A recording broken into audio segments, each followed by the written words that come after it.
இப்போ நம்ம பகவான் ஸ்ரீகிருஷ்ணர் அர்ஜுனனுக்கு உபதேசம் பண்ணுவதன் மூலமாக சமஸ்த மனித குலத்திற்கும் எல்லா காலத்திற்கும் எல்லா துக்கத்திற்கும் உரிய ஒரே தீர்வை பற்றி சொல்லிகிட்ருக்காருன்னு பார்ப்போம். அவன் பீஷ்மரையும் துரோணரையும் பார்த்து தன்னுடைய வணக்கத்திற்குரியவர்களை எப்படி கொள்வது அப்படின்னு அவனுக்கு ஒரு தடுமாற்றம் ஏற்படுகின்றது. அவனுடைய மனதிற்கும் அறிவுக்கும் ஒரு போராட்டம். அவன் அறிவுக்கு நல்லாவே தெரியும் இது தர்ம யுத்தம்தான் தெரியும். ஆனால் அவன் பற்றின் காரணமாக, பாசத்தின் காரணமாக, அவன் மனதின் அந்த பலகீனத்தின் காரணமாக அவனுக்கு ஒரு தடுமாற்றம் ஏற்படுதுன்னு பார்த்து ஒரு சாய்ஸ்லெஸ் சிச்சுவேஷன், தவிர்க்க முடியாத ஒரு சூழ்நிலை உண்டாகின்றது. இப்போ அந்த சமயத்தில் அவன் பகவானை நமஸ்காரம் பண்ணி எனக்கு மேலானதை உபதேசிப்பாயாக அப்படின்னு சொன்னோடனே பகவான் முதல்ல எடுத்தோடனே என்ன பண்ணுறாரு, ஆத்ம தத்துவத்தை உபதேசம் பண்ணார். அதை நான் பார்த்தோம். 2வது அத்தியாயத்தில் சாங்கிய யோகம் பார்த்தோம். ஆத்மாவை பற்றி எல்லா ஆத்மாவின் லட்சணங்களை சொன்னாருன்னு பார்த்தோம். உன்னை நீ ஆத்மாவாக புரிந்து கொண்டால் நீ அனைத்து துக்கத்திலிருந்தும் விடுபடலாம் அப்படிங்கிற அந்த உபாயத்தை சொன்னார். மேலான துக்க நிவர்த்திக்கு உரிய ஒரே உபாயம் எல்லா காலத்திற்கும், அந்த உபாயத்தை சொல்லிட்டு அதுக்கு தகுதியை கொடுக்கக்கூடிய, அது ரொம்ப ஹையஸ்ட் ஞானமாக இருக்குது. இப்போ அதற்கு பக்குவத்தை கொடுக்கக்கூடிய கர்மயோகத்தை பற்றி அடுத்து சொல்லிகிட்ருக்காருன்னு பார்த்தோம். இப்போ நம்ம 3வது அத்தியாயத்தில் நம்ம கர்மயோகத்தை பற்றி தான் பார்த்தோம். முதல்ல 3வது அத்தியாயத்தில் எடுத்தோடனே அர்ஜுனன் கேள்வி கேட்குறான். ஞானத்தினால்தான் மோட்சம் என்றால் என்னை ஏன் கர்மத்தில் ஈடுபடுத்துகின்றாய்? ஆத்ம ஞானத்தினால தான் மோட்சம் வரப்போகுது அப்படின்னா நான் சன்னியாசம் வாங்கிட்டு நான் அந்த ஞானத்தை தேடி போகலாமே, எதுக்காக என்னை இந்த யுத்தம் பண்ண சொல்கிற அப்படின்னு சொல்லும்போது பகவான் சொல்கிறாரு, இந்த ஞானம் வேலை பார்க்கணுன்னா, நமக்கு பிரயோஜனம் கிடைக்கணும்னா அதுக்கு கர்மயோகம் தேவைப்படுகின்றது. கர்மயோகம் ஞான யோகத்துக்குரிய தகுதியை கொடுக்கின்றது. ஞான யோகம் ஆத்ம ஞானத்தை கொடுப்பதன் மூலமாக எல்லா துக்கத்திலிருந்தும் நம்மை விடுபடுகின்றது. அப்போ எடுத்த கேள்வி கேட்டோடனே பகவான் சொல்கிறாரு, 2 விதமான மார்க்கங்கள் இருக்கின்றது. ஒன்று ஞான யோகம், இன்னொன்று கர்மயோகம், இன்னொன்று இல்லறம் துறவரம். இப்போ நம்ம இல்லறத்தில் இருந்து கொண்டே துறவரம் மேற்கொள்ளாமலேயே கர்மத்தை எப்படி செய்வது அப்படிங்கிறத சொல்லி கொடுக்குறார் பகவான். ஏன்னா அந்த கர்மத்தை நம்ம விட்டுட்டு போகவும் முடியாது, அதை பற்றோடு செய்தாலும் நமக்கு பந்தப்படுத்தும். நமக்கு பற்றோட நம்மளுடைய சுயநலத்தின் காரணமாக நம்ம செஞ்சோனாலும் பந்தத்தை கொடுக்கும் நமக்கு.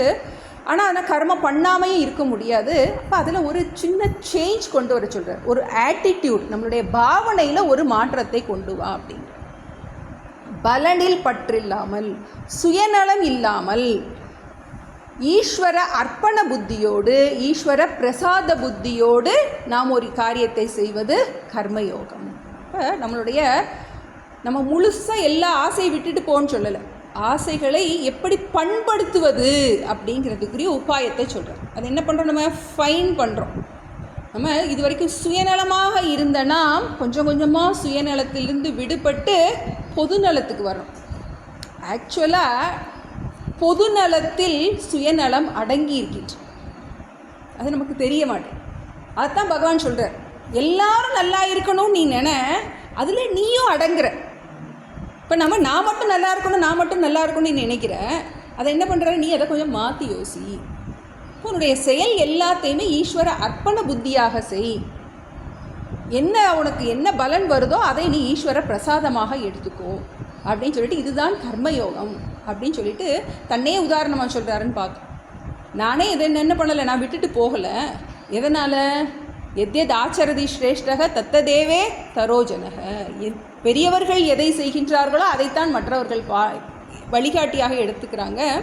அப்போ நீ லோக சங்கிரகத்துக்காகவாவது நீ இந்த காரியத்தை பண்ணித்தான் ஆகணும், இந்த யுத்தத்தில் ஈடுபடணும், இந்த கர்மயோகத்தை நீ பண்ணணும் அப்படின்னு சொன்னாருன்னு பார்த்தோம். அடுத்து இன்னொரு கேள்வி கேட்டான், முக்கியமான கேள்வி கேட்டான். மனிதன் ஏன் தெரிந்தே தவறு செய்கின்றான் அப்படின்னு கேட்டான். அவர் சொல்கிறாரு, ஆசை காரணமாக அவன் தவறு, ஆசைதான் அவனுக்கு காரணம், தன்னுடைய சுயநலமான ஆசைதான் காரணம் அப்படின்னு சொன்னதோடு மட்டும் இல்லாமல் இதிலேருந்து வெளிவரதுக்கு உபாயத்தையும் சொல்கிறார். இந்திரியாணி மனோபுத்திகி அஸ்ய அதிஷ்டானம் உச்சதே. ஆசை எங்கே வருது, எங்கே இருக்குது அப்படிங்கும்போது கண்ணு காது எல்லாம் வழியாக என்ன செய்யுது, உள்ளே வந்து மனசில் வந்து குடியிருக்குது. குடியிருந்ததுக்கப்புறம் என்ன பண்ணுது, நம்மளை தூங்க விட மாட்டேங்குது. அது வேணும் அது வேணும் அது வேணும்னு என்ன பண்ணுது, பிளான் போடுது. ஒரே எதிர்பார்ப்பு, இது பண்ணால் நல்லாயிருக்கும், இப்படி நடந்துட்டால் நல்லாயிருக்கும்னு என்ன பண்ணுது, நம்மளை தூங்க விடாமல் அது என்ன செய்யுது, கணன்னு அது ஒரு நெருப்பு மாதிரி உள்ள நம்மளை டிஸ்டர்ப் பண்ணிகிட்டு இருக்கு. அப்புறம் என்ன பண்ண சொல்கிறாரு, அது என்ன பண்ணுது, அதை நீ நியம் தஸ்மான் இந்திரியான் யாதவ் நியம் நீ இந்திரியங்களை கட்டுப்படுத்து. 2 உபாயம் சொல்கிறாருன்னு பார்த்தோம். ஒன்று டெம்பரரி சொல்யூஷன், இன்னொன்று பெர்மனன்ட் சொல்யூஷன். இந்த துக்கத்திலிருந்து விடுபடுறதுக்கு டெம்பரரியாக என்ன பண்ணு, உனக்கு எதெல்லாம் துக்கத்தை கொடுக்குதோ அதில் இருந்து நீ டெம்பரரியாக விடுபட்டுரு, அந்த இடத்துலேருந்து நீ விடுபட்டுரு அப்படின்னு இந்திரிய நிகிரகம் மனோ நிகிரகம் அப்படின்னு சொன்னார் பார்த்தோம். ஏன்னா இந்திரியங்கள் வழியாக தான் ஆசை உள்ளே வருது நமக்கு, அது மனசில் வந்து குடியிருக்குங்க. இப்போ நீ என்ன பண்ணாத, நீ அதுக்கு வழி கொடுக்காத, ஷட்டர் போட்டுரு அப்படிங்கிறாரு. இதுதான் டெம்பரரி சொல்யூஷன். ஆனால் நம்ம உள்ளே உட்காந்து மனசை குடஞ்சி எடுக்குதே அப்படின்னு நீ புரிஞ்சுக்கிட்டேன்னா நீ பெர்மனன்ட் சொல்யூஷன், நிரந்தரமான தீர்வுக்கு வா அப்படின்னு சொல்கிறார். முதல்ல எடுத்தோன்னே என்ன பண்ணுவோம், ஃபஸ்ட் எய்டு தான் கொடுக்க முடியும். ஒரு ஆக்சிடென்ட் ஆயிடுச்சுன்னா என்ன பண்ணுவோம், முதல் ஃபஸ்ட் எய்டு கொடுத்துட்டு தான் என்ன பண்ணுவாங்க, அப்புறம் பெர்மனன்ட் சொல்யூஷனுக்கு வர்றாங்க. அதே மாதிரி உனக்கு ஒரு துக்கம் வருது அப்படின்னா முதல்ல டெம்பரரி சொல்யூஷன் என்னது, இந்திரிய நிகிரகம் மனோ நிகிரகம். அப்புறம் நிரந்தர தீர்வுன்னு வரும்போது ஆத்ம ஞானத்தினால் தான் உன்னால் என்ன பண்ண முடியும், முழுமையான தீர்வு உனக்கு அதில் தான் கிடைக்கும். உன்னை நீ ஆத்மான்னு புரிந்து கொள்வதன் மூலமாக மட்டும்தான் என்ன பண்ண முடியும், முழுமையாக எல்லா துக்கத்திலிருந்தும் விடுபட முடியும், எல்லா ஆசைகளிலிருந்தும் விடுபட முடியும். அதான் நம்ம எடுத்தோடனே நம்ம சிதப்பிரலக்ஷணத்தை பார்த்தோம். பிரஜகாதி யதா காமான் சர்வான் பார்த்த மனோகதான் ஆத்மன்யேவ ஆத்மனா துஷ்டக சிதப்பிரஜ்ஞஸ்ததோச்சது. இப்போ நம்ம 2 சொல்யூஷன் கொடுத்துருக்காருன்னு பார்த்தோம்.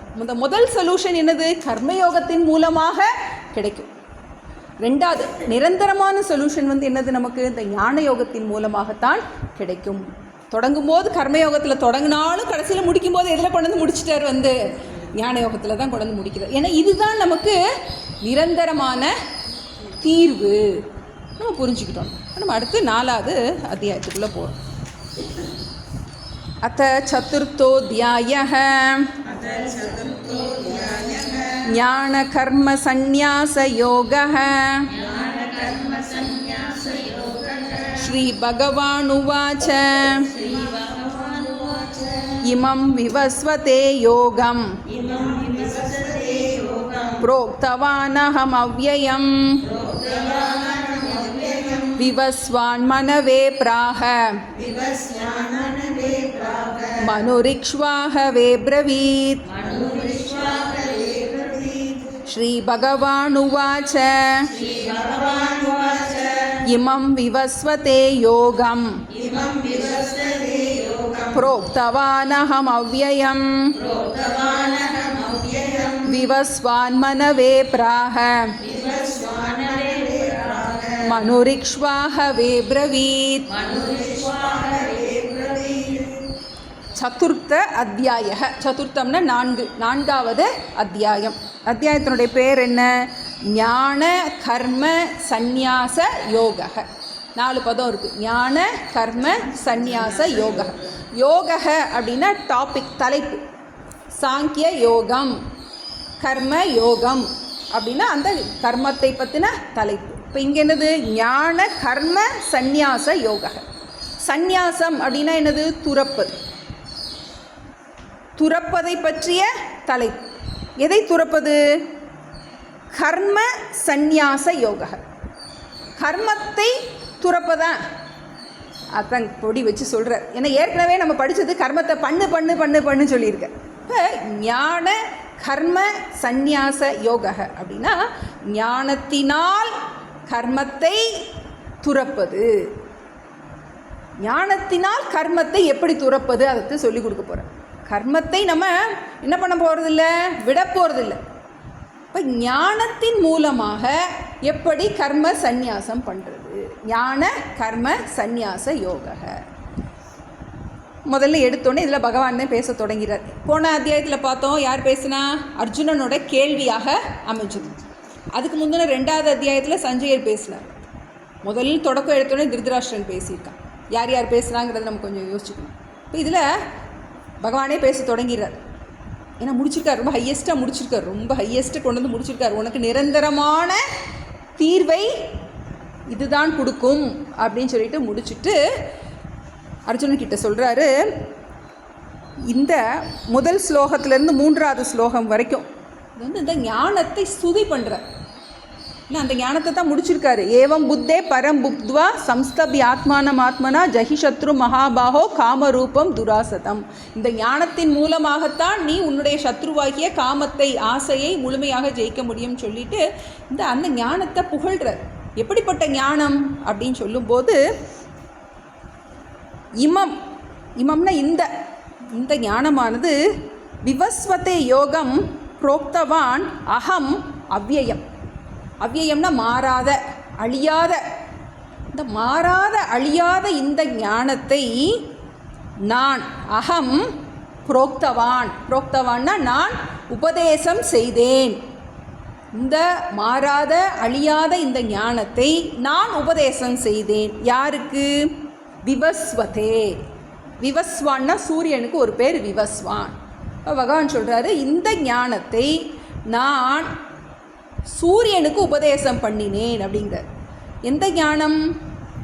இந்த மனித குலத்திற்கு முழுமையான நிம்மதியை கொடுக்கக்கூடிய இந்த ஞானம். இதுதான் நமக்கு சனாதனமான ஞானம். இந்த ஞானத்தை முழுமையாக எல்லா துக்கத்திலிருந்தும் விடுபடுத்தக்கூடிய இந்த ஞானத்தை, முழுமையான அமைதியை கொடுக்கக்கூடிய ஞானத்தை, இந்த வந்து போகிற இதெல்லாம் கிடையாது, நிரந்தர அமைதியை கொடுக்கின்ற இந்த ஞானத்தை நான் சூரியனுக்கு உபதேசம் பண்ணேன் அப்படின்னு சொல்கிறார். இந்த ஞானத்தை நான் இதுக்கு முன்னாடியே சூரிய பகவானுக்கு சொல்லி கொடுத்துருக்கேன். விவஸ்வான் மனவே பிராக. அந்த விவஸ்வான்னா சூரியன் யாருக்கு கொடுத்தார்? அதை மனுவிற்கு கொடுத்தார். தன்னுடைய புத்திரனாகிய மனுவிற்கு கொடுத்தார். பிராகன உபதேசித்தார். மனு இக்ஷ்வாகவே அப்ரவீத். அந்த மனுங்கிற அந்த ராஜா என்ன பண்ணுறாரு? இக்ஷ்வாகுங்கிற ராஜாவுக்கு கொடுத்தாரு அப்படின்னு இந்த ஞானத்தினுடைய ஹிஸ்ட்ரியை சொல்கிறார். இந்த ஞானம் எவ்வளவு பழமையானது அப்படின்னு சொல்லும்போது, இந்த சிருஷ்டியின் தொடக்கத்தில் இந்த ஞானத்தை, இந்த மனித குலம் நிம்மதியாக எப்படி வாழ்வது அப்படிங்கிற ஞானத்தை நான் சூரியனுக்கு சொன்னேன். சூரியன் தன்னுடைய புத்திரனாகிய மனுவுக்கு சொன்னார். மனு தன்னுடைய புத்திரனாகிய இக்ஷ்வாகுவுக்கு சொன்னார் அப்படின்னு சொல்லிட்டு அடுத்தது சொல்கிறார். ஏவம் பரம்பரா பிராப்தம் இமம் ராஜர்ஷயோ விதுஹு சகாலேனேஹ மஹதா யோகோ நஷ்டः பரந்தப. ஏவம் பரம்பரா பிராப்தம் இமம் ராஜர்ஷயோ விதுஹு சகாலேனேஹ மஹதா யோகோ நஷ்டः பரந்தப. இப்போ இதுதான் என்னது? டைம் டெஸ்டட் விஸ்டம் சொல்லுவாங்க. காலத்தை கடந்து நிற்கும் ஞானம். ஏன்னா எவ்வளவோ இப்போ இதுதான் நமக்கு விஞ்ஞானத்துக்கும் மெய்ஞானத்துக்கும் உள்ள வித்தியாசம். இப்போ நம்ம விஞ்ஞானம் பார்க்கணும். நமக்கு இன்றைக்கி ஒருத்தர் ஒன்று கண்டுபிடிச்சிருப்பாங்க, அடுத்து அதுக்கு டாக்டரேட் வாங்கியிருப்பாங்க. அடுத்து ஒருத்தவன் இது தப்புன்னு சொல்லிவிட்டு அதுக்கு டாக்டரேட் வாங்க. இதுதான் என்னது? சயின்ஸ். மாறிக்கிட்டே இருக்கணும். ஒருத்தர் கண்டுபிடிச்சது தப்புன்னு சொல்லுவாங்க, அதுதான் அடுத்து அதனுடைய ப்ராக்ரஸ். நம்ம இன்றைக்கி என்றைக்கோ என்னமோ ஃபோன், அந்த காலத்தில் டயல் பண்ண ஃபோன்லாம் வச்சுருந்தோம். இப்போல்லாம் நம்ம பிள்ளைகளுக்கு நியூஸ் ஏற்ற தான் வைக்கணும். விறகடுப்பு நம்ம பிள்ளைகளுக்கு தெரியாது. இந்த கீ கொடுக்குற கெடியாரம் நம்மலாம் கொஞ்சம் எல்லாமே பார்த்துருக்கோம். டிவி நமக்கு தெரியாது. டிவிலாம் நமக்கு அந்த காலம் பிறக்கும்போது கிடையாது நமக்கு. ஆனால் இப்போ என்ன, இது மாறிக்கிட்டே இருக்குது. என்னென்ன வரப்போகுதுன்னு தெரியாது. இதுதான் மெய்ஞானத்துக்கும் விஞ்ஞானத்துக்கும் உள்ள டிஃப்ரென்ஸ். இப்போ இதனால் நமக்கு கிடைக்கின்ற பலன்கள் எல்லாமே என்னது? மாறிக்கிட்டே இருக்கும். அடுத்தடுத்த தலைமுறைக்கு என்ன ஆகிட்டு இருக்கோம்? மாறிக்கிட்டே இருக்கும். இன்னும் என்னென்னலாம் வரப்போகுதுன்னு தெரியல. இப்போ நம்ம காலத்தில் எவ்வளவோ பார்த்துட்டோம். முந்தினாடி கூட எப்படி இருந்திருக்குமோ தெரியல. நம்ம யோசித்து பார்த்தா அவ்வளோ விஷயம் பார்த்துருக்கோம். இப்போ ஆனால் இந்த மெய்ஞானத்தில் பார்க்கும்போது நிம்மதிக்கான வழி அன்னைக்கும் இதுதான், இன்னைக்கும் இதுதான், நாளைக்கும் இதுதான். இது என்னது? மாறவே மாறாது. என்னைக்குமே காம ஏஷ குரோத ஏஷ ரஜோகுண சமுத்பவக தான். வச்சு கேட்டா இல்லையா, எதனால மனிதன் துன்பப்படுகின்றான், தெரிந்தே தவறு செய்கின்றான்? என்னைக்கும் இதுதான் காரணம். துக்கத்துக்கு காரணம் இதுதான், துக்கத்திற்கு தீர்வு இதுதான். இதில் என்னது? மாற்றமே கிடையாது அப்படின்னு இந்த ஞானத்தை புகழ்கிறார். இதனுடைய வரலாறை சொல்கிறதன் மூலமாக என்ன பண்ணுறாரு? இதனுடைய இதை புகழ்கிறார். ஏவம் பரம்பரா பிராப்தம். இவ்வாறு இந்த ஞானம் பரம்பரா பிராப்தம், பரம்பரையாக அப்பா பையனுக்கு சொல்லி கொடுத்து அடுத்தடுத்து என்ன வழி வழியாக என்ன பண்ணியிருக்கு? சொல்லி கொடுக்கப்பட்டு தான் இந்த ஞானமானது இவ்வளவு காலமாக காப்பாற்றப்பட்டு வந்திருக்கின்றது. அதுவும் முக்கியமாக எதனால இந்த இவர் சூரியனுக்கு சொல்லி, மனுவுக்கு சொல்லி, ஏன் வேறு ஏதாவது பிராமணருக்கு சொல்லியிருக்கலாம் இல்லையா? எதுக்கு ராஜாவுக்கு சொல்லி கொடுத்துருக்காரு? ஏன்னா இவங்கள ராஜ ரிஷிகள் நம்ம பார்க்கணும். ஏன்னா ஒரு ராஜாவுக்கு சொல்லி கொடுத்தா எதா ராஜா ததா பிரஜா, ராஜா எப்படி இருக்கானோ அதுபடி தான் பிரஜைகள் இருப்பாங்க. அந்த தர்மத்தை காக்கும் பொறுப்பு ராஜாக்களுக்கு தான் இருந்தது. இப்போ அதன் மூலமாக ஒரு ராஜாவுக்கு கொடுத்துட்டா, இப்போ வீட்டில் ஒரு பெரிய ஆளுக்கு ஒருத்தவங்க கொடுத்துட்டா என்ன ஆயிரும்? மற்றவங்கெல்லாம் அதுபடியே வாழ தொடங்கி. அதனால் பகவான் ராஜாவுக்கு சத்திரியர்களுக்கு கொடுத்தாரு அப்படின்னு சொல்லிட்டு சொல்கிறாரு. ஏவம் பரம்பரா பிராப்தம் இமம் ராஜரிஷய விதுகுன்னு அறிந்து கொண்டார்கள். ராஜ ரிஷயக, ராஜாவாகவும் இருக்கின்றார்கள், ரிஷிகளாகவும் இருக்கின்றார்கள். என்னதான் வெளியே ராஜாவாக இருந்தால் கூட உள்ளுக்குள்ளே அவங்களுக்கு என்னது? அந்த துறவு இருந்தது. அப்படிப்பட்ட அந்த ராஜ ரிஷிகளுக்கு நான் இதை சொல்லி கொடுத்தேன். அவங்க என்ன பண்ணாங்க? வழி வழியாக என்ன பண்ணாங்க? தங்களுடைய பரம்பரைக்கு அதை என்ன பண்ணுறாங்க? கொடுத்துட்டே வர்றாங்க. எப்போவுமே நம்ம பார்க்கலாம், கண்டிப்பாக இங்கே இருக்கிறவங்க எல்லாரும் முன்னாடி உங்கள் ஹிஸ்ட்ரி தோண்டி பார்த்தீங்கன்னா உங்கள் வீட்டில் இருக்க யாராவது இதெல்லாம் படிச்சிருப்பாங்க. அப்படி தான் நம்ம எனக்கு ஹேண்ட் ஓவர் பண்ணி கொடுக்கப்பட்டிருக்கு. அப்போ சகாலேன இக மகத்தா யோக நஷ்டக பரந்தபன எதிரிகளை வாட்டுபவனே. அர்ஜுனா, இப்படி வழியாக என்ன பண்ணிக்கிட்டு இருக்காங்க? அந்த தங்களுடைய சந்ததிகளுக்கு கொடுத்துக்கிட்டே வர்றாங்க. ஆனால் என்னாகும்னா இடையிலேயே என்னாகும்? காலப்போக்கில் என்னாகின்றது? மகத்தா யோக நஷ்டக என்னாகின்றது? இந்த யோகம், இந்த ஞானமானது அப்பப்போ காணா போயிடும். ஏன்னா இடையிலேயே கொஞ்சம் பேர் எல்லாம் ராகத்வேஷம் நம்மளே பார்ப்போம். ஒரு குடும்பத்தில் அப்படியே அவ்வளோ நல்லா ஹேண்டில் பண்ணிட்டு வந்திருப்பாங்க. ஆனால் இப்போ பார்க்கும்போது என்னாகும்?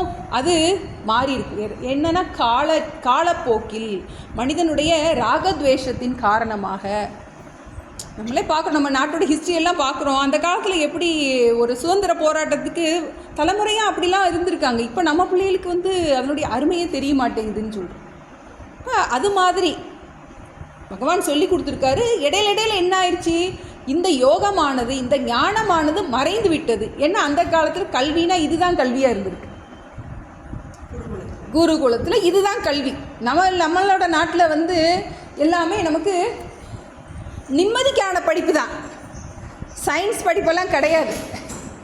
நமக்கு அந்த காலத்துலேருந்து நமக்கு நம்மளுடைய மண்ணோட மகிமை என்னென்னா எப்படி நிம்மதியாக வாழ்கிறது அப்படின்னு தான் சொல்லி கொடுத்துருக்காங்க. எப்படி சுகபோகமாக வாழ்கிறதுங்கிறதெல்லாம் கிடையாது. எப்போவுமே சிம்பிள் லிவிங், ஹை திங்கிங், எளிமையான வாழ்க்கை, உயர்வான சிந்தனை. இப்போ நமக்கு என்ன ஆயிடுச்சு? அந்த இந்த வெளிநாட்டு மோகத்தின் காரணமாக நம்ம என்ன பண்ணிட்டோம்? நம்ம இதெல்லாம் மறந்துட்டோம். இப்படி தான் ஆகும்னு அவரே சொல்கிறார், பகவானே சொல்கிறாரு. காலப்போக்கில் என்ன ஆயிடுச்சு? இதெல்லாம் மறந்துட்டாங்க. இந்த யோகம் நஷ்டமாயிருச்சு அப்படிங்க. எந்த யோகம்?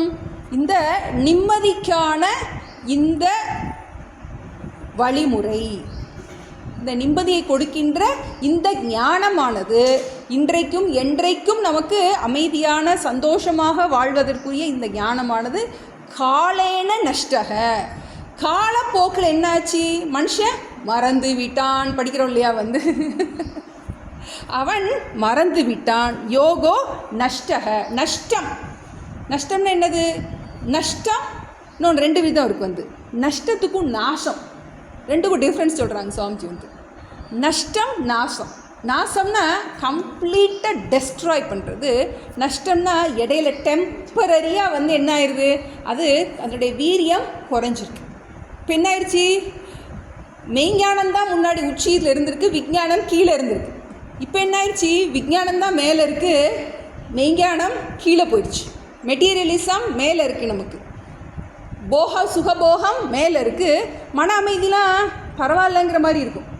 நம்மளே என்ன பண்ணுறோம், நமக்கு உறவுகளை விட பணம் தான் முக்கியமாக இருக்குது. நம்ம பணத்துக்காக உறவுகளை கூட நம்ம தியாகம் பண்ண ரெடியாக இருக்கும்.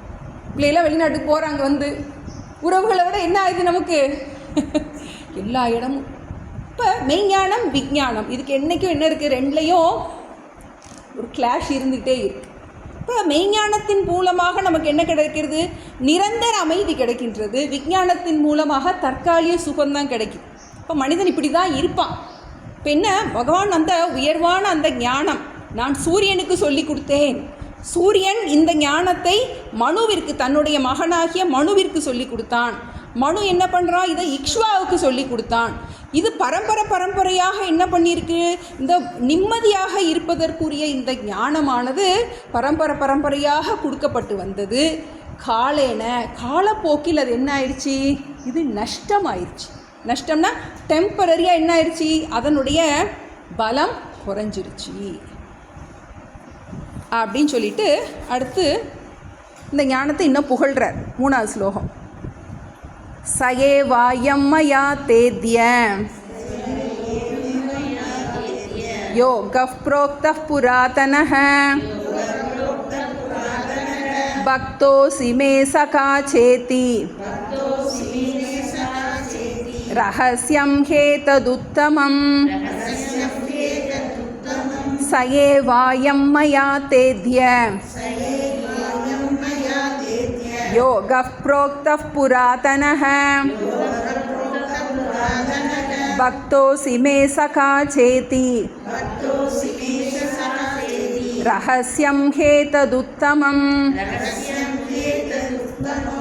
பகவான் சொல்கிறாரு, நான் இந்த ஞானத்தை தான் இப்போ நான் உனக்கு உபதேசிச்சுட்ருக்கேன். ஏற்கனவே சூரியனுக்கு சொன்னேன், மனுவுக்கு சொன்னேன், இஷ்வாவுக்கு சொன்னேன். அந்த ஞானத்தை மனித குலம் என்றும் நிம்மதியாக இருக்கிறதுக்குன்றிய அந்த உபாயத்தை, அந்த அறிவை இப்போ நான் உனக்கு உபதேசிச்சுட்ருக்கேன். எதனால் உனக்கு சொல்கிறேன்? சக ஏவ அயம் மயா தேத்ய யோக புரோக்த புராதனக. புராதனம்னா பழமையானது, புராணம் அப்படின்னு சொல்கிறோம். புராதனம் அப்படின்னா பழமையான இந்த ஞானம். இதுதான் இருக்குதுலேயே பழமையான இந்த ஞானம். சயின்ஸ் எல்லாம் வந்துட்டு போகும். இது பழமையான இந்த ஞானத்தை தான் நான் இன்று உனக்கு என்னால் இந்த ஞானம் சொல்லப்படுகின்றது. எதனால் நான் உனக்கு சொல்கிறேன்? காரணத்தை சொல்கிறாரு. நான் எல்லாருக்கும் சொல்லி கொடுக்கல இல்லையா, அர்ஜுனனுக்கு தானே சொல்லி கொடுத்துருக்காரு இந்த ஞானத்தை. எதனாலனா பக்தக அசி, நீ என்னுடைய பக்தன். நீ என்னை சரணாகதி பண்ணி என்ன பண்ணுற, எனக்கு இந்த துக்கத்திலேருந்து விடுதலை எனக்கு நான் துன்பத்தில் துடிச்சிக்கிட்டு இருக்கேன், இந்த துன்பத்திலேருந்து என்னை விடுவிப்பாய். நீ என்ன பண்ணுற, என்னை சரணாகதி பண்ணினாய், என்கிட்ட நீ கேட்ட. அதனால் கேட்டதுனால நான் சொல்கிறேன், நீ என்னுடைய பக்தனாக இருந்தாய். சகான்னா நண்பன். என்னுடைய பக்தனாக இருந்த என்னுடைய நண்பன். அதனால் என்ன பண்ணுறேன், ரகசியம் ஹேதத் உத்தமம். உத்தமம்னா மேலான, உத்தமம் மேலான. ரகசியம்னா தெரியும், சீக்ரெட். இந்த ரகசியத்தை நான் உனக்கு சொல்லி கொடுத்திருக்கின்றேன். என்ன ரகசியம்? நிம்மதியாக இருப்பது எப்படி, எங்கே நிம்மதி என்னும் ரகசியத்தை நான் உனக்கு சொல்லி கொடுத்திருக்கின்றேன். எதனால இதை ரகசியம்னு சொல்கிறாரு அப்படின்னா, மற்றவங்களுக்கெலாம் நம்ம பொதுவாக ரகசியம்னா யாருக்கும் சொல்லாத அப்படின்னு ரகசியமாக வச்சுக்கிறது அப்படின்னு. இப்போ இதை உத்தமம் ரகசியம். உத்தமம்னா மேலான ரகசியத்திலே மேலான ரகசியம். எதனால் இதை மேலான ரகசியம்னு சொல்கிறாரு அப்படின்னா, மற்ற ரகசியம்லாம் ஒளிச்சு வச்சுக்கிறோம் நம்ம. இந்த ரகசியம் சொன்னாலும் புரிஞ்சிக்கிறதுக்கு கஷ்டம்.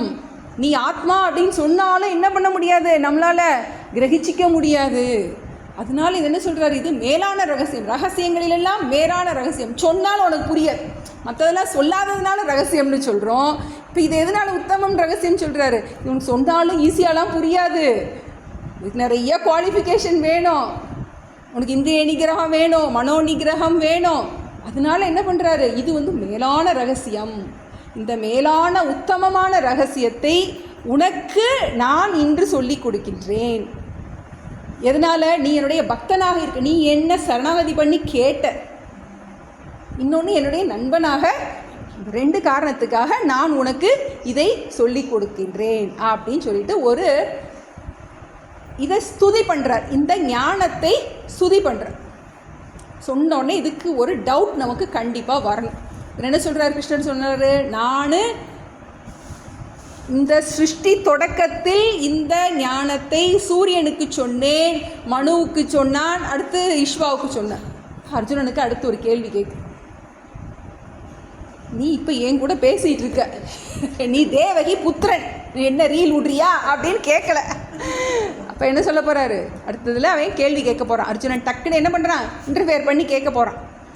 நீ இப்போ தானே பிறந்திருக்க, சூரியனுக்கு சொன்னேன்னு என்ன கதை சொல்கிறேன் என்கிட்ட அப்படின்னு கேட்க போகிறான். அதாவது அடுத்த 2 ஸ்லோகத்தில் அவர் அவதாரத்தினுடைய மகிமையை சொல்கிறதுக்காக, உண்மையில் கிருஷ்ணர் யார் அப்படின்னு சொல்கிறதுக்காக இந்த கேள்வி உள்ளே வருது. நம்ம கிருஷ்ணருங்கிறது வந்து தேவகி புத்திரனாக இருந்தால் கூட அவருடைய அவதாரம், அவர் காலத்தால் முற்பட்டவர், கால அதீதனாக இருக்கின்றவர். அதை அர்ஜுனன் மூலமாக கேள்வி கேட்டு நமக்கு தெரியப்படுத்துகிறார் வியாசர்.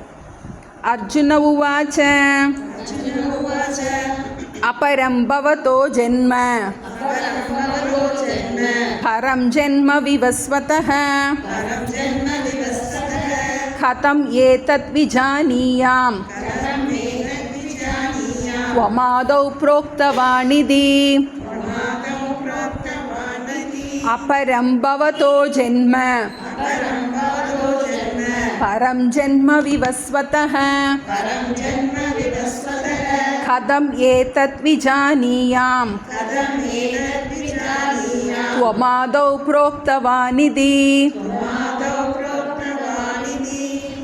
அர்ஜுன உவாச்ச, அர்ஜுனன் கேள்வி கேட்கின்றான். என்ன கேட்குறான், அபரம் பவத்தோ ஜென்ம. அபரம்னா பிந்தையது, காலத்தினால் பிற்பட்டது. பவதக ஜென்ம, உன்னுடைய பிறப்பு நீ இப்போ தானே பிறந்திருக்க, தேவகி புத்திரனாக இருந்திருக்க, ஏன் கூட விளாண்டுருக்க, 2 பேரும் ஓடி பிடிச்சி விளாண்டுருக்கோம், எல்லாம் விளாண்டுருக்கோம், சண்டை பிடிச்சிருக்கோம், எல்லாம் பண்ணியிருக்கோம். அபரம் பவதக ஜென்ம பரம் ஜென்ம விவஸ்வத்தக. விவஸ்வான்னா சூரியன். அந்த சூரியனுடைய பிறப்பு ரொம்ப முன்னாடி பிறந்தது. சூரியன் எப்போ பிறந்தது, எப்போ சிருஷ்டி வந்துச்சோ அப்போ தான் சூரியன். இப்போ சிருஷ்டி காலத்தில் பிறந்த சூரியனுக்கு நீ எப்படி சொல்லியிருக்க முடியும் அப்படின்னு கேள்வி கேட்குறான். கதம் ஏதத் விஜானியாம், அதை நான் எவ்வாறு தெரிந்து கொள்வது அப்படின்னு கேட்குறான். இதான் நமக்கு அந்த அவன் நம்பாமல் இல்லை, இதான் ஸ்ரத்தையினுடைய வெளிப்பாடு. நீ பொய் சொல்கிற அப்படின்னு சொல்லலை. கிருஷ்ணர்கிட்ட போய் என்ன பண்ணல, நீ பொய் சொல்கிற, நான் ஏற்றுக்க மாட்டேன், நீ டூப் படிக்கிற அப்படின்னு சொல்லலை. என்ன சொல்கிறான் வந்து, இதை நான் எவ்வாறு தெரிந்து கொள்வது, நீ முன்னாடி பிறந்துட்டேன்னு முன்னாடியே தெரியும்னு சொல்கிற, ஆனால் இப்போ தான் பிறந்திருக்க, இதை நான் எப்படி தெரிந்து கொள்வது. கதம் ஏதத் விஜானியாம் துவம் ஆதௌ புரோக்தவானிதி, நீ படைப்பின் தொடக்கத்தில் சொல்லி கொடுத்தங்கிறத நான் எப்படி அறிந்து கொள்வது அப்படின்னு சொல்லிட்டு கேள்வியை கேட்குறான் தனக்கு. ஏன்னா இதுதான் நமக்கு குரு சிஷ்ய, நம்மளுடைய நாட்டினுடைய சம்பிரதாயத்திலேயே என்ன டவுட்னாலும் நம்ம கேட்கலாம். நம்ம எதுவுமே என்ன பண்ண மாட்டோம், பிளைண்டாக கண்மூடித்தனமாக ஏற்றுக்கோன்னு சொல்ல மாட்டோம். இப்போ பகவான் வந்து அதுக்கு பதில் சொல்கிறார் வந்து. ஸ்ரீ பகவானுவாச்ச பஹூனி மே வ்யதீதானி ஜன்மானி தவ சார்ஜுன தான்யஹம் வேத சர்வாணி ந நத்வம் வேத்த பரந்தப. ஸ்ரீ பகவானுவாச்ச பஹூனி மே வ்யதீதானி ஜன்மானி தவ சார்ஜுன தான்யஹம் வேத சர்வாணி நத்வம் வேத்த பரந்தப. இப்போ இனி 5லேருந்து 8 வரைக்கும் பகவான் வந்து அவதாரத்தை பற்றி சொல்கிறார். நம்ம கொஞ்சம் இதை பற்றி நம்ம தெரிஞ்சுக்கணும். நம்ம அவதாரம்னா என்ன? அவதாரம், அவனா மேலே, தரத்தின கீழே, மேலிருந்து கீழே இறங்கி வருவது, மேலிருந்து கீழே இறங்கி வருவது. இப்போ அவதாரம் அப்படின்னு நம்ம சொல்கிறோம். எப்போல்லாம் இப்போ நமக்கு கண்ணில் ஒரு தூசி விழுந்துடலாம். கண்ணில் தூசி விழுந்தால் என்ன ஆகும்? கண் தானே கண்ணீரை உற்பத்தி செஞ்சு என்னாகும்? அதை தூசியை வெளியே தள்ளிடும். அது மாதிரி எப்போல்லாம் தர்மம் வந்து தாழ்ந்து போயிட்டுருக்கோ அப்போல்லாம் இயற்கையிலேயே ஒரு மேலான ஒரு தோற்றம், ஒரு அவதாரத்தி அப்படின்னு சொல்கிறோம். மேலான ஒரு ஈஸ்வரனுடைய அவதாரம் நிகழ்ந்து இந்த மனித குலத்தை உய்விக்கு, அதுதான் அவதரத்தி அப்படின்னு சொல்கிறோம். ஏன்னா இப்போ நம்ம பார்த்தோம், மனு ஒவ்வொருத்தராக சூரியனுக்கு சொல்லி, மனுவுக்கு சொல்லி, இக்ஷ்வாவுக்கு சொல்லி பரம்பரையாக வந்துக்கிட்டே இருக்கிறது. என்ன ஆகுது? காலேன நஷ்டக, இடையில என்ன ஆகும்? எவனா வந்து குழச்சி விட்டு போயிடுவேன். இப்போ நம்மளே இருக்கோம், நம்ம வீடை நம்ம க்ளீன் பண்ணி வைப்போம், நல்லா சுத்தம் பண்ணி வைப்போம். அதுக்கப்புறம் என்ன ஆகும்? ஒரு வாரம் ஆகணும், இதை தூக்கி அங்கே வைப்போம். அதுக்கப்புறம் என்ன ஆகணும்? திரும்ப அடுத்த வாரம் என்ன ஆகணும்? க்ளீன் பண்ணால் தான் வீடு சுத்தமாக இருக்கும். கபோர்டை க்ளீன் பண்ணுவோம், நம்ம நல்லா இன்றைக்கி சுத்தம் பண்ணி வச்சுருப்போம். அப்புறம் பார்த்தா என்ன ஆகும்? இங்கிட்ட அங்கிட்டு போவோம், ஆனால் திரும்ப என்ன ஆகணும்? க்ளீன் பண்ணிக்கிட்டே இருக்கணும். அது மாதிரி இந்த மனித குலத்தில் இந்த ஞானம் இருந்துக்கிட்டே இருந்தாலும் இடையில இருக்கும்போதே மனிதர்களுடைய ராகத்வேஷத்தின் காரணமாக என்னாகும்? இந்த ஞானம் அப்படியே குறைஞ்சிக்கிட்டே வந்துடும். விஞ்ஞானம் பெருசாயிரும், மெய்ஞானத்துக்கு மதிப்பு குறைஞ்சிக்கிட்டே வந்துடும். அப்போ அந்த சமயத்தில் என்னாகின்றது? பகவான் தானே அவதரிக்கின்றார். ஈஸ்வரன் வந்து இந்த சிருஷ்டியை படைத்தவன் ஈஸ்வரன். இப்போ இந்த சிருஷ்டி கர்த்தாவாகிய ஈஸ்வரன் எப்போல்லாம் இதில் வந்து மனிதர்களுக்கு துன்பம் மேலோங்குகின்றதோ, அதர்மம் மேலோகின்றதோ, அந்த சமயத்தில் தானே இறங்கி வந்து அவதரித்து என்ன பண்ணுறாரு? திரும்பவும் நிம்மதியாக வாழ்வதற்குரிய வழியை சொல்லி கொடுத்துக்கிட்டே இருக்க. நம்ம மறந்து போயிடுவாங்க மக்கள், காலப்போக்கில் நஷ்டம் அடைகின்றது. அப்போ இந்த அவதார மூர்த்திகள் நம்ம சொல்கிறோம், அவர்கள் என்ன பண்ணுறாங்க? இவங்களை உய்விப்பதற்காக, இந்த துன்பத்திலிருந்து கரையேற்றுவதற்காக இந்த அவதாரங்கள் நமக்கு என்னாகின்றது? அவதரிக்கப்படுகின்றது. அதுதான் அதை பற்றி சொல்ல போகிறாருங்க. இனிமேல் நமக்கு இதை பற்றி சில விஷயங்கள் நம்ம தெரிஞ்சுக்கலாம். இப்போ நமக்கெல்லாம், நம்மளுடைய பிறப்புக்கெல்லாம் நம்மளுடைய கர்மா தான் காரணமாகிருக்கு. நம்மளுடைய பூர்வ ஜென்ம கர்மா தான் பிறப்பு காரணமாகிருக்கு. ஆனால் இந்த அவதாரங்களுக்கு கர்மா காரணம் கிடையாது. கர்மத்தின் காரணமாக அவங்களுடைய பிறப்பு உண்டாவது கிடையாது. அது வந்து இயற்கையில் தானாக ஏற்படுகின்றது. நம்ம நிறைய அவதாரங்கள் சொல்கிறோம். நம்ம யாரெல்லாம் மனித சமுதாயத்தை மேம்படுத்துவதற்காக வந்திருக்கின்றார்களோ அவர்களை எல்லாம் அவதாரம்னு சொல்லுவோம்.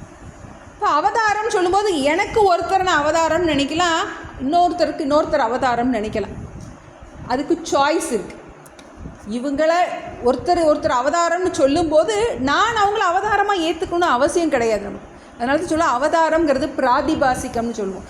எனக்கு அவர் ஈஸ்வரனாக தெரிகின்றார், எனக்கு அவர் கடவுள் மாதிரி தெரிகின்றார். இப்போ ராமகிருஷ்ணர் இருக்காருன்னா எனக்கு நான் அவரை அவதாரமாக நான் நினைத்து கொண்டு இருக்கின்றேன். அதனால தான் அதை பிராதிபாசிக்கம்னு சொல்லுவோம். அவதாரம்ங்கிறது பிராதிபாசிக்கம். அதனால் நம்ம என்ன சொல்கிறோம்? ஒரு எப்போல்லாம் நம்மளுடைய மனித சமுதாயத்தில் ஒரு குரூப் ஆஃப் பீப்புள் அவங்களுக்கு ஒரு கஷ்டம் வரும்போது யாராவது ஒருத்தர் என்ன பண்ணுவார்? அந்த இயற்கையே எப்படி கண்ணில் தூசி விழுந்தால் இயற்கையே வந்து கண்ணீரை உண்டு பண்ணுகின்றதோ அதுபோல் என்னாகின்றது? இந்த இயற்கையிலிருந்து ஒரு பேராற்றல் உண்டாகின்றது. நம்மளே பார்க்குறோம், சுதந்திர நம்ம நாடு அடிமையாகி போய் இருந்திருக்கு. இப்போ அந்த சமயத்தில் ஒரு மகாத்மா காந்தி வெளியே வர்றாரு. நம்மளுடைய சனாதன தர்மம் ரொம்ப அழிஞ்சிட்டு போயிட்டு இருந்தது, ஹிந்து தர்மம் அழிஞ்சு போயிட்டு இருந்தது. ஒரு ராமகிருஷ்ணர் விவேகானந்தர் வந்து என்ன பண்ணுறாரு, உலகத்தையே தன்னுடைய வார்த்தையினால் என்ன பண்ணுறாரு, தட்டி எழுப்புறாருன்னு பார்த்தோம். அந்த மாதிரி அவர் என்ன சொல்கிறாரு, இது காலத்தில் வந்து கொண்டே இருக்கும். இதுதான் அவதாரத்தினுடைய நோக்கம். கிருஷ்ணர் என்ன சொல்கிறார், தன்னை பற்றி சொல்கிறார்.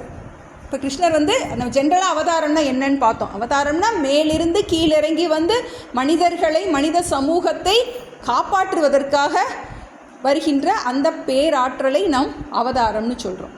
இப்போ இங்கே கிருஷ்ணர் தன்னை பற்றி சொல்கிறார். பகூனி மே வெதீதானி ஜென்மானி தவ அர்ஜுன. பகூனி மே வெதீதானி ஜென்மானி தவ அர்ஜுன.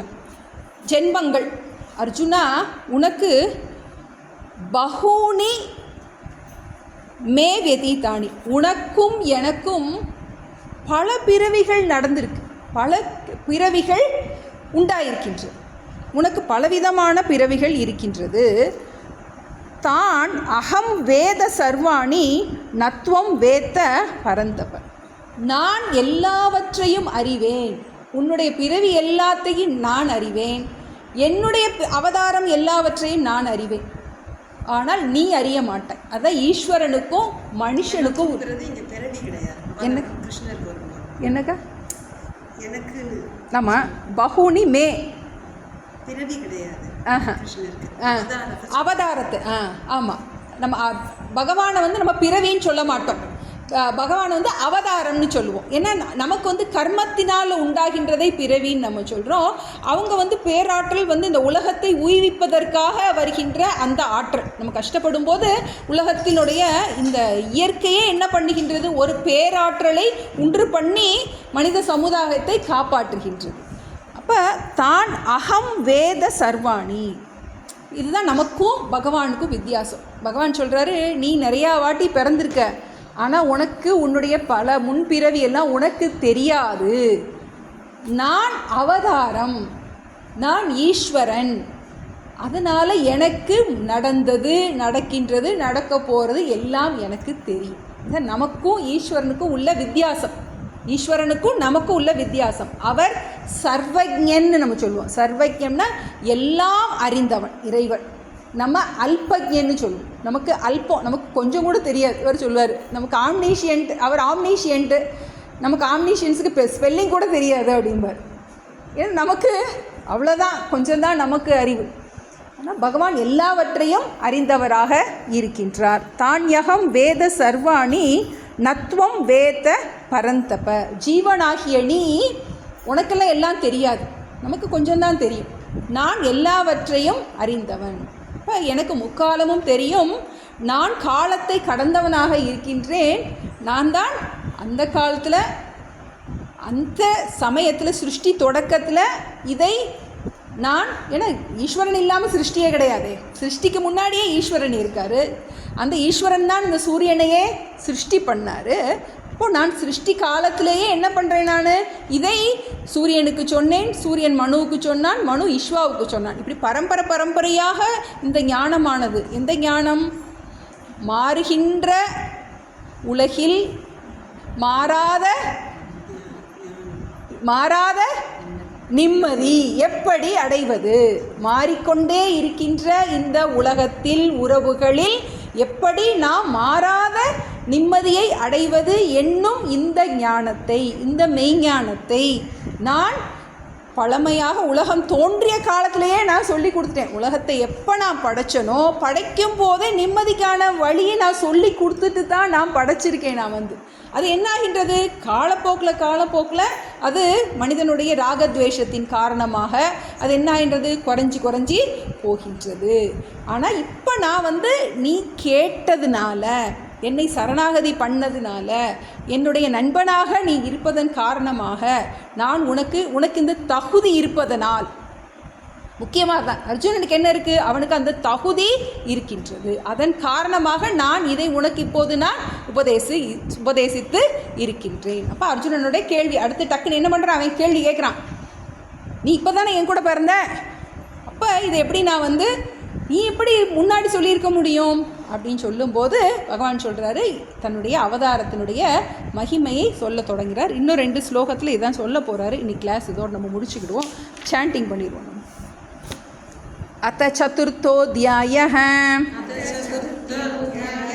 ज्ञानकर्मसन्न्यासयोगः। श्रीभगवानुवाच इमं विवस्वते योगं प्रोक्तवानहमव्ययम् विवस्वान्मनवे प्राह मनुरिक्ष्वाहवे ब्रवीत् एवं परम्परा प्राप्तम् इमं राजर्षयो विदुः सकालेनेह महता योगो नष्टः परन्तप स एवायं मया तेद्य योगः प्रोक्तः पुरातनः भक्तोऽसि मे सखा चेति रहस्यं ह्येतदुत्तमम्। अर्जुन उवाच अपरं भवतो जन्म परं जन्म विवस्वतः कथम् एतत् विजानीयाम् त्वमादौ प्रोक्तवानिति। श्रीभगवानुवाच